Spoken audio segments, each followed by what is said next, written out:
Assalamualaikum warahmatullahi wabarakatuh dan selamat sejahtera. Kami daripada kumpulan 6 akan membentangkan tajuk berkaitan pengurusan tingkah laku dan disiplin. Baiklah, di sini saya akan memperkenalkan ahli dalam kumpulan 6. Yang pertama adalah Muhammad Nur Haikal, yang kedua adalah Muhammad Nur Abdullah, yang ketiga adalah Musfiratu Awatif, yang keempat adalah Siti Fazila, yang kelima adalah Nur Syamimi dan yang keenam adalah Haniza Safwa. Ini adalah merupakan senarai kandungan yang akan dibincangkan dalam slide pada hari ini.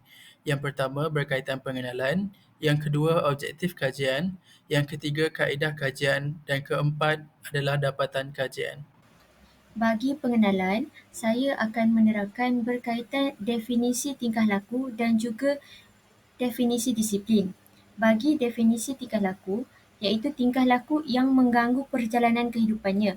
Jika dilihat dari konteks pendidikan, tingkah laku bermasalah merujuk kepada sebarang tingkah laku pelajar yang boleh menjejaskan kelicikan ataupun keberkesanan pengajaran dan pembelajaran khasnya di dalam bilik darjah.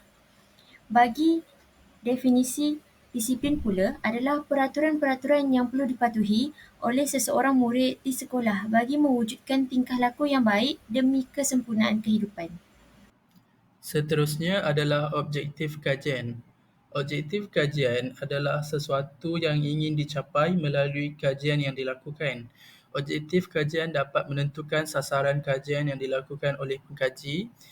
Dalam kajian ini, kami telah menetapkan 4 objektif utama, iaitu mengenal pasti faktor pengurusan tingkah laku dan disiplin murid di sekolah. Yang kedua, menjelaskan pelaksanaan faktor-faktor pengurusan tingkah laku dan disiplin murid di sekolah. Manakala objektif ketiga adalah menjelaskan kepentingan pengurusan tingkah laku dan disiplin murid di sekolah, dan yang terakhir, objektif keempat mengenal pasti cabaran yang dihadapi dalam melaksanakan faktor-faktor pengurusan tingkah laku dan disiplin murid di sekolah. Baik, untuk dapatan kajian pertama iaitu pentadbiran sekolah, um, kita akan lihat dulu kepada definisi pengurusan pentadbiran disiplin dalam sekolah lah. Di mana pengurusan ini merupakan pengurusan pentadbiran disiplin dalam sekolah yang merujuk pada setiap usaha untuk menyusun, melaksanakan dan mengekalkan sistem disiplin dalam persekitaran pendidikan. Ianya juga melibatkan penyediaan, penguatkuasaan peraturan dan pemantauan tingkah laku pelajar serta langkah-langkah untuk mengatasi pelanggaran disiplin lah. Baik, apa kepentingannya kan sistem pentadbiran sekolah yang baik? Pertama, ianya akan menjamin keselamatan dan kesejahteraan pelajar, di mana pengurusan disiplin akan membantu menjaga keselamatan dan kesejahteraan pelajar serta staf di dalam sekolah. Selain itu, ianya akan membina budaya pembelajaran yang baik, di mana sistem disiplin yang baik akan membantu mencipta persekitaran pembelajaran yang kondusif dan menyokong perkembangan akademik. Yang ketiga, ianya akan memupuk sikap tanggungjawab dalam diri pelajar kerana melalui sistem pengurusan disiplin yang baik, pelajar akan diajar untuk mengambil tanggungjawab tersebut atas tingkah laku dan tindakan mereka yang telah mereka buat. Dan terakhir, bagi mengatasi gangguan pembelajaran lah. Dengan mengurus disiplin, sekolah dapat mengatasi gangguan yang mungkin merencatkan proses pembelajaran mereka. Baiklah, seterusnya kita akan lihat cabaran yang pihak pengurusan pentadbiran disiplin dan tingkah laku perlu hadapilah dalam sebuah sekolah tersebut. Pertama, dia kemungkinan akan menghadapi kepelbagaian tingkah laku pelajar, di mana setiap pelajar mesti membawa tingkah laku yang berbeza. So, dia akan mencipta cabaran yang untuk menyesuaikan pendekatan disiplin yang sesuai lah. Seterusnya, kerjasama antara keluarga lah, iaitu PIBG. Kerana kurangnya kerjasama dan komunikasi dengan keluarga, pelajar boleh menjadi cabaran dalam membentuk tingkah laku positif. Misalnya, keluarga tidak menyokong tindakan-tindakan disiplin yang guru ataupun pihak-pihak jawatan kuasa disiplin perlu laksanakan. Yang ketiga, keselamatan dan kesejahteraan, di mana menjaga keselamatan dan kesejahteraan pelajar semasa melaksanakan tindakan disiplin merupakan cabaran, terutamanya jika terlibat dalam tindakan yang melibatkan risiko. Keempat, isu-isu sosial dan psikologi, di mana isu-isu ini seperti tekanan emosi, masalah psikologi dan ketidakstabilan sosial pelajar memerlukan pendekatan sensitif yang bersepadu. Dan terakhir adalah konsistensi dan keadilan, di mana mengekalkan konsistensi dalam menjatuhkan hukuman dan memastikan keadilan setiap kes adalah cabaran untuk menguruskan disiplin dan tingkah laku. Ini akan dapat dilihat dalam sekolah-sekolah lah. Misalnya guru-guru kurang ataupun dia pilih kasih lah dalam menjatuhkan hukuman terhadap seorang pelajar. Baiklah, kalau di slide ini anda semua boleh lihat jawatan konsil disiplin, di mana jawatan konsil disiplin di sebuah sekolah akan diketuai oleh pengerusi dan ada 3 naib pengerusi. Seterusnya akan dibantu oleh guru disiplin dan setiausaha yang dibantu juga oleh penolong setiausaha. Baiklah, untuk dapatan kajian kedua, kita akan melihat kepada akta dan peraturan pendidikan yang telah digunakan di sekolah tersebut. Berdasarkan temubual yang telah dijalankan, guru tersebut memilih untuk menggunakan peraturan-peraturan pendidikan disiplin sekolah 1959. Baiklah, pertama kita akan lihat dulu definisi bagi peraturan-peraturan pendidikan disiplin sekolah 1959. Okey, peraturan-peraturan di pendidikan disiplin sekolah 1959 adalah satu set peraturan yang telah ditetapkan untuk menguruskan disiplin dan tingkah laku pelajar di sekolah-sekolah di Malaysia. Ianya merangkumi garis panduan dan peraturan-peraturan yang berkait dengan kawalan disiplin dalam kalangan pelajar. Baik, apakah kepentingannya kan? Kenapa guru tersebut nak menyentuh peraturan ni? Baiklah, yang pertama, dalam peraturan ni, ianya menekankan dalam mewujudkan standard perilaku. Kerana peraturan ni membantu dalam menetapkan standard perilaku yang diharapkan daripada pelajar, mencipta pembelajaran dan teratur dan kondusif produktif.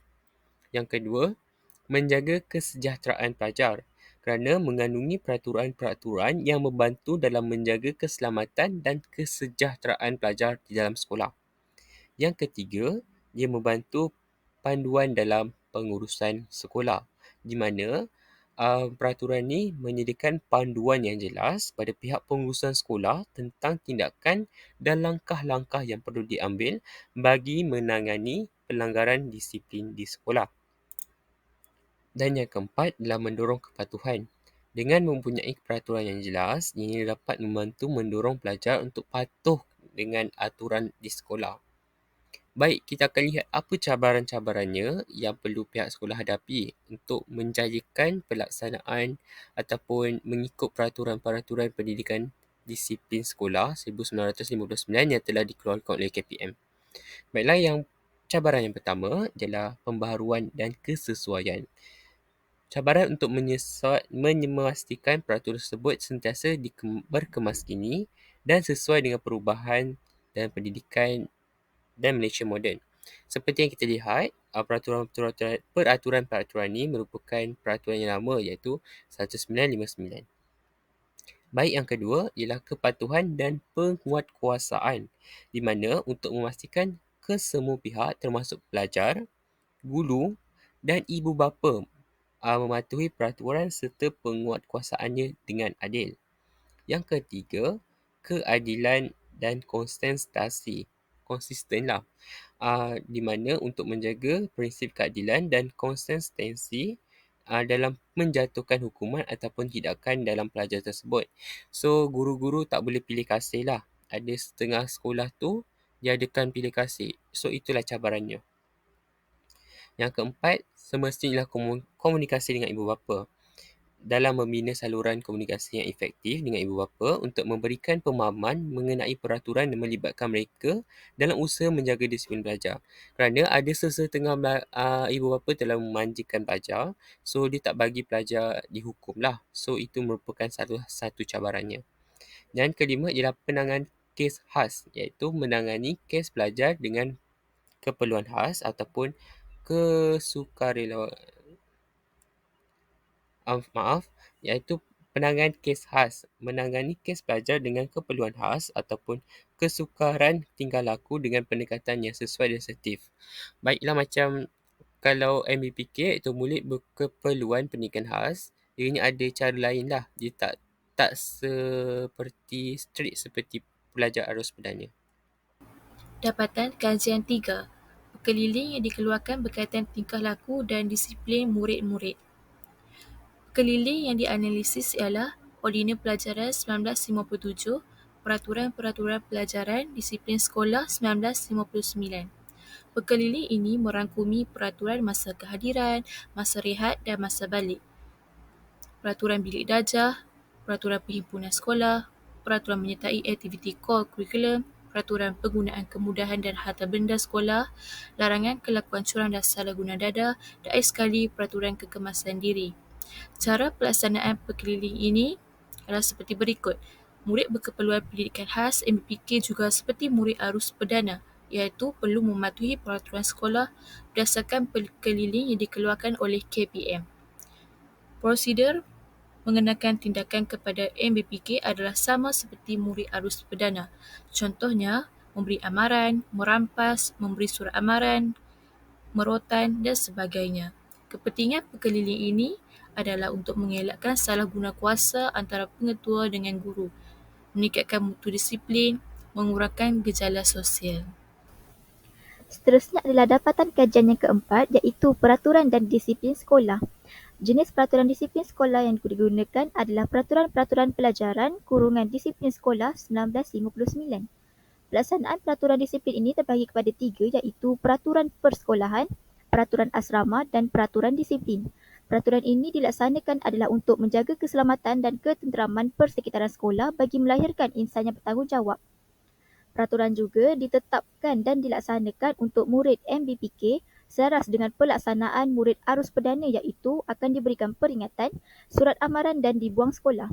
Terdapat juga beberapa jenis bentuk peraturan yang biasa digunakan di sekolah adalah peraturan kehadiran, peraturan pakaian seragam, peraturan potongan rambut, peraturan harta benda sekolah dan peraturan tata tertib.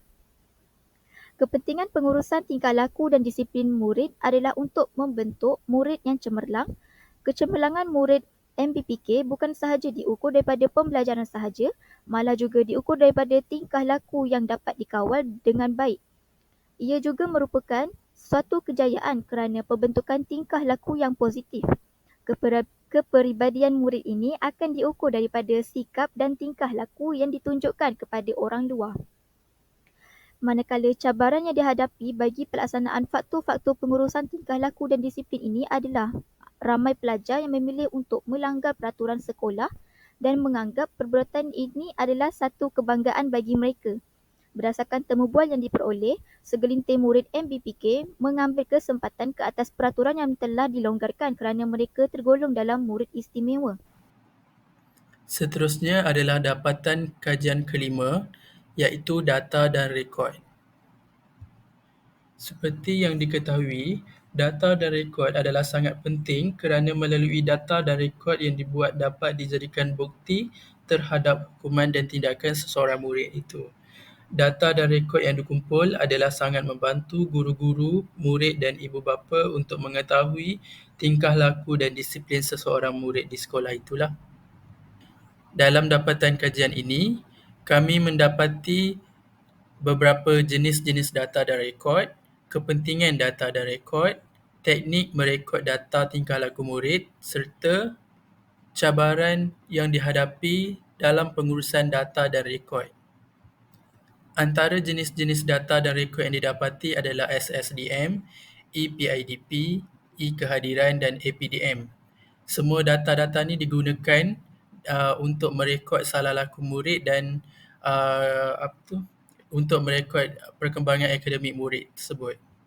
Sebagai contoh, penggunaan SSDM adalah untuk merekod segala salah laku disiplin murid dengan capaian yang berkesan. Seterusnya adalah penggunaan data dan rekod EPIDP, iaitu Sistem Pelaporan Isu Disiplin, boleh diakses oleh KPM, JPN dan PPD berkaitan dengan isu yang berlaku di sekolah lah. Seterusnya, e-kehadiran. Melalui e-kehadiran, guru boleh melihat laporan dan statistik adakah statistik kehadiran seorang murid itu mencapai target KPI sebanyak 95%. Manakala APDM pula adalah segala maklumat yang berkaitan dengan murid tersebut. Okey, selain itu juga, tidak dapat dinafikan bahawa penggunaan data dan rekod mempunyai kepentingan pengurusan data dan rekod ni dia mempunyai kepentingan yang tersendiri dalam pengurusan tingkah laku murid ni lah dan disiplin murid. Okey, menurut hasil temubual kami, penggunaan data ada pelbagai kepentingan yang digunakan dalam pengurusan data dan rekod, antaranya memaparkan rekod salah laku murid, merancang penambahbaikan program untuk urus tingkah laku murid. Contohnya lah kan, macam bila dah dapat kenal pasti masalah murid tersebut, contoh seperti masalah ketidakhadiran yang terlalu tinggi dan tidak mencapai KPI pada murid tersebut. Jadi, guru boleh menggunakan data-data tersebut mengenal pasti murid-murid yang bermasalah tersebut dan membuat satu program baharulah. Okey. Dan seterusnya, laporan statistik kehadiran mudah diakses bila-bila sahajalah bila melalui data rekod ni. Okey, seterusnya adalah cabaran dalam pengurusan data dan rekod. Melalui temubual kami, menurut kajian yang kami telah jalankan melalui kaedah temubual tersebut, data dan rekod yang dicatat ni dia tidak mempunyai masalah yang serius sebab segala data dan rekod terus dicatat dan diambil dan terus direkodkan dalam sistem lah. Jadi kehilangan satu rekod tu agak tipis dan agak agak mustahil lah sebenarnya, sebab segala data dan rekod telah diakseskan dalam sistem, jadi sistem tu sendiri tak akan hilang lah semua tu. Contoh seperti maklumat murid ataupun maklumat kehadiran apa semua, bila guru-guru dah rekodkan dalam sistem, dalam data-data tersebut, dia tidak akan hilang. Okey, itu sahaja untuk bahagian data dan rekod. Dapatan kajian yang seterusnya adalah hukuman dan tindakan mengikut akta. Bagi masalah-masalah tingkah laku disiplin yang berat, mereka sudah pastinya akan mengikut prosedur yang ditetapkan, iaitu pihak disiplin PPKI akan memanggil dahulu murid tersebut untuk mengetahui punca berlaku masalah tersebut. Seterusnya, pihak guru akan memanggil pihak ibu bapa untuk membincangkan tentang masalah yang dilakukan oleh anak mereka di sekolah dan membincangkan tentang hukuman dan tindakan yang akan dikenakan kepada anak mereka. Seterusnya, cabaran yang dihadapi oleh guru untuk melaksanakan faktor ini adalah perkara ini akan menjadi masalah untuk guru PPKI laksanakan apabila mereka berhadapan dengan murid yang berkefungsian rendah. Hal ini demikian kerana tugas guru PPKI semakin bertambah kerana murid tersebut tidak pandai untuk menguruskan diri sendiri. Lazimnya, murid yang berkefungsian rendah ini akan ada sikap mereka sendiri, seperti tantrum. Apabila murid ini tantrum dalam kelas, guru dan juga pembantu guru terpaksa memberi perhatian lebih kepada mereka dan akan menyebabkan murid-murid lain rasa tertinggi. Seterusnya adalah kepentingan hukuman dan tindakan mengikut akta. Kepentingan hukuman dan tindakan kepada murid PPKI adalah untuk mengurangkan masalah tingkah laku murid tersebut. Hal ini kerana murid PPKI tidak sama seperti murid normal yang faham apabila sekali mereka dikenakan tindakan, mungkin pada esok harinya perkara tersebut tidak akan berlaku lagi. Tetapi tidak berlaku bagi murid PKI. Murid PKI memerlukan penubuhan secara berterusan bagi memastikan masalah tingkah laku tersebut berkurang. Sebagai contoh, mereka diberikan penubuhan negatif seperti lari keliling padang apabila mereka tentram dalam kelas, dan apabila hukuman itu dilakukan secara berterusan oleh guru pada mereka, mereka akan mengetahui perkara tersebut sebagai amaran apabila mereka melakukan kesalahan. Perkara ini sedikit sebanyak dapat membantu guru untuk mengurangkan masalah tingkah laku di dalam kelas dan di sekolah. Dan yang terakhir, dapatan kajian yang ketujuh iaitu program yang dijalankan dalam pengurusan tingkah laku dan disiplin. Di sekolah ini, terdapat dua program besar yang dijalankan iaitu yang pertama adalah 1 hari bersama polis dan kem bina insan. Bagi program 1 hari bersama polis, pihak sekolah menjemput penceramah dari Ibu Pejabat Polis Daerah untuk memberikan ceramah berkaitan jenayah dan hukuman serta tindakan sekiranya terlibat dengan jenayah. Kaedah penerangan yang digunakan adalah secara tayangan video dan juga pameran. Program yang kedua iaitu program Kem Bina Insan, di mana pelajar ini akan mengikuti kem selama 3 hari 2 malam yang dikelolakan oleh pihak luar. Dalam program ini, murid perlu mengikuti tentatif yang telah disediakan serta mematuhi masa yang telah ditetapkan. Penglibatan murid pula terbahagi kepada dua, iaitu campuran seperti arus perdana dan PPKI atau melibatkan PPKI sahaja. Dari segi penglibatan campuran, ianya untuk mereka bebas bergaul tanpa melihat kekurangan yang ada. Kepentingan bagi dua program ini adalah memupuk sikap disiplin di dalam diri murid sendiri dari segi pengurusan masa, mengawal tingkah laku negatif serta pengurusan diri yang baik. Yang kedua, pembangunan diri murid. Bagi kepentingan yang kedua ini, sekiranya tahap disiplin di dalam diri meningkat, murid ini sendiri dapat untuk memajukan diri secara berperingkat. Cabaran bagi dapatan kajian ketujuh ini, yang pertama adalah ibu bapa risau keadaan anak mereka sehingga ibu bapa ini selalu meminta guru bertugas untuk memaklumkan di dalam grup WhatsApp dan ada yang membuat panggilan video.